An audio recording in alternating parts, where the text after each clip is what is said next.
On va voir le seum, varech, cric, dracard, douche, façade, moustache, pantalon, week-end, football, brainstorming. La langue française, à partir du 9e siècle, elle va d'abord avoir quelques mots venus des Vikings qui vont dévaster les côtes françaises et remonter la Seine. Charles le Simple, qui comprend qu'il vaut mieux leur donner un territoire plutôt que de se voir piller en permanence, et ce territoire, ça sera la Normandie. Northmen, le pays des gens du Nord.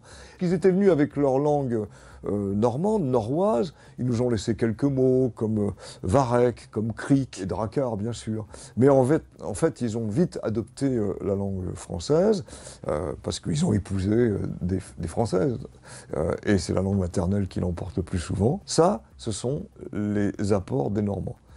L'autre apport, nous avons énormément d'emprunts à la langue arabe qui commence au 9e siècle. Je prends une tasse de café avec 0 sucre et un jus d'orange. Tasse, café, 0 sucre, orange. Voilà des mots issus de la langue arabe. La langue arabe va se poursuivre jusqu'à aujourd'hui avec le rap ou des enfants qui ont des parents venus d'Algérie, de Tunisie ou du Maroc vont mettre en place quelques mots, comme avoir le seum.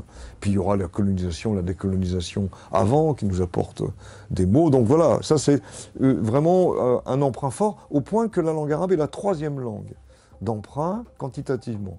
Mais chronologiquement, d'abord les Normands, ensuite la langue arabe, qui se poursuit jusqu'à aujourd'hui, puis ce seront les Italiens. Tout ce XVIe siècle est empreint d'Italiens, puisque ce sont des Italiens qui sont rois ou reines de France, et par conséquent, à la cour, on parle italien. On ne dit pas d'ailleurs la rue, on dit la strada, et des mots italiens passent. Douche, façade, moustache, pantalon. C'est la 2e langue d'emprunt en quantité pour notre langue. Et puis après, eh bien, l'italien, ça va commencer doucement au 18e, par une fascination politique, un petit peu plus fortement au 19e siècle.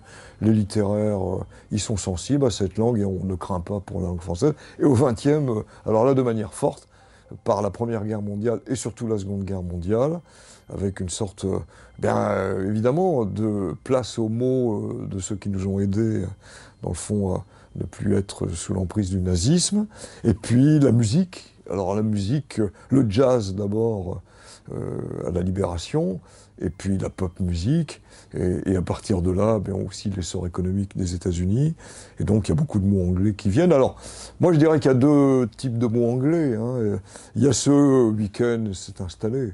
Bon, football, on ne va pas le changer. Bon, maintenant, brainstorming, on peut peut-être trouver remue-ménage, c'est aussi sympathique. Retrouvez tout France Bleu sur francebleu.fr.